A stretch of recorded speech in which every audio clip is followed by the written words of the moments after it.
ម្ដាយរបស់កម្មករម្នាក់ទៀតដែលបានស្លាប់នៅក្នុងរោងចក្រសានីស្ថិតនៅក្នុងឃុំព្រៃកគីស្រុកចន្ទទ្រាខេត្តស្វាយរៀងបានទាមទារទៅក្រសួងការងារឲ្យផ្ដល់សំណងតាមផ្លូវច្បាប់ក្រោយពីកូនរបស់គាត់ស្លាប់ជិត2ឆ្នាំប៉ុន្តែមិនទទួលបានសំណងត្រឹមត្រូវម្ដាយបង្កើតរបស់ជនរងគ្រោះអ្នកស្រីសុកច័ន្ទ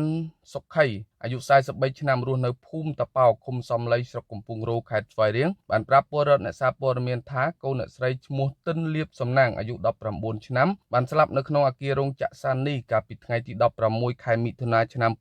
2023ដោយសារខ្យល់កក្រោយពីកូនរបស់គាត់បម្រើការងារនៅក្នុងរោងចក្រនេះបានជិត2ឆ្នាំអ្នកស្រីអះអាងថាចាប់តាំងពីថ្ងៃកូនអ្នកស្រីស្លាប់រហូតមកដល់បច្ចុប្បន្ននេះគឺអ្នកស្រីទទួលបានលុយពីបសសតែ4លានរៀលប៉ុណ្ណោះខណៈប្រាក់ឧបត្ថម្ភផ្សេងមិនទទួលបានឡើយអ្នកស្រីថាករណីនេះអ្នកស្រីធ្លាប់ទៅជួបប្រធានរដ្ឋបាលរោងចក្រសានីចំនួន3ដងដើម្បីសួរនាំរឿងផ្ដល់សំណងតែខាងរដ្ឋបាលប្រាប់ថាថៅកែមិននៅជាប់ទៅប្រទេសចិនឬទៅតាមខេត្តផ្សេងៗក្នុងប្រទេសកម្ពុជាអ្នកស្រីបន្តថាអ្នកស្រីក៏ធ្លាប់ទៅសួរមន្ត្រីបសសដែរប៉ុន្តែគេប្រាប់ថាអ្នកស្រីមិនអាចទទួលលុយឧបត្ថម្ភប្រចាំខែពីបសសបាននោះទេដោយសារអ្នកស្រីមានអាយុនៅក្មេងពេកអ្នកស្រីថាការឆ្លើយតបរបស់រដ្ឋបាលរោងចក្រនិងមន្ត្រីបសសគឺជាការមិនទទួលខុសត្រូវចំពោះការស្លាប់កូនរបស់អ្នកស្រីអ្នកស្រីឲ្យដឹងថារាល់ថ្ងៃគ្រួសារអ្នកស្រីជួបការលំបាកជាខ្លាំងព្រោះគ្មានលុយបង់ធនាគារអ្នកស្រីថាការកូននៅរស់អ្នកស្រីបានខ្ចីលុយធនា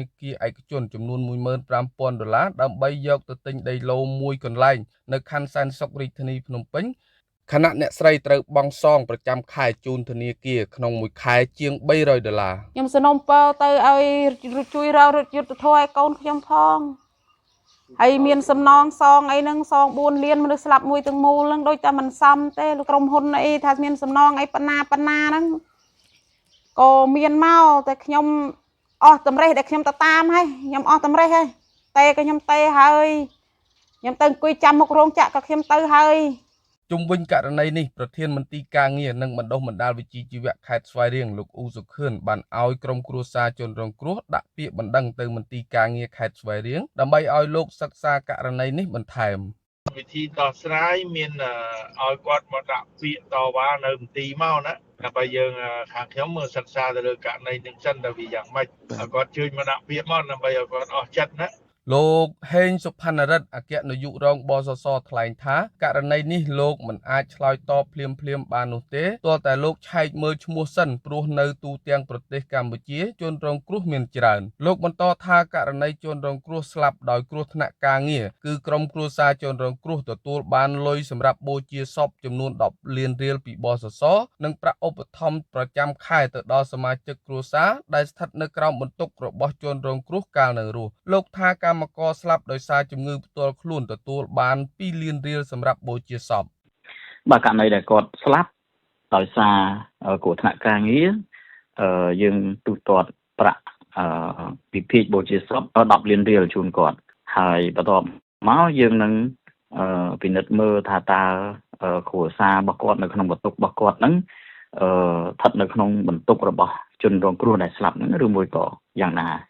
បើសិនជាស្ថិតនៅក្នុងបន្ទុករបស់គាត់យើងនឹងចិញ្ចឹម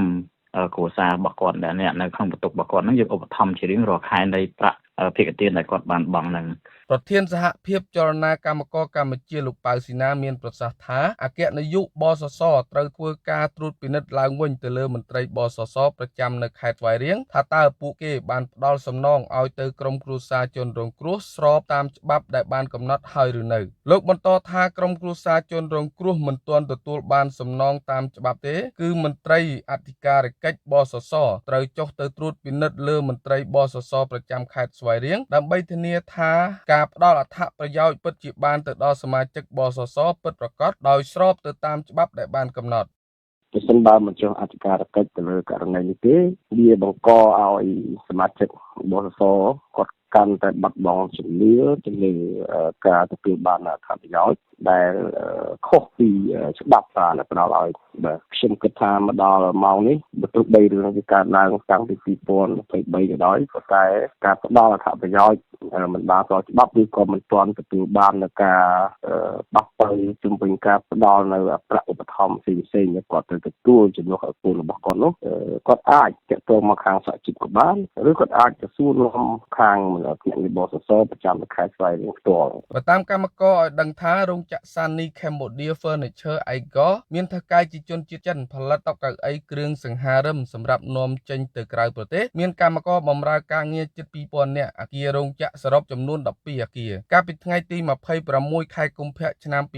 2025 រោងចក្រនេះក៏មានកម្មករម្នាក់បានស្លាប់ដោយសារឆក់ខ្សែភ្លើងពេលកំពុងធ្វើការថែមម៉ោងដែរដោយគិតមកដល់ពេលនេះគឺមានកម្មករចំនួន 2 នាក់ហើយដែលបានស្លាប់នៅក្នុងអគាររោងចក្រពេលកំពុងបំពេញការងារ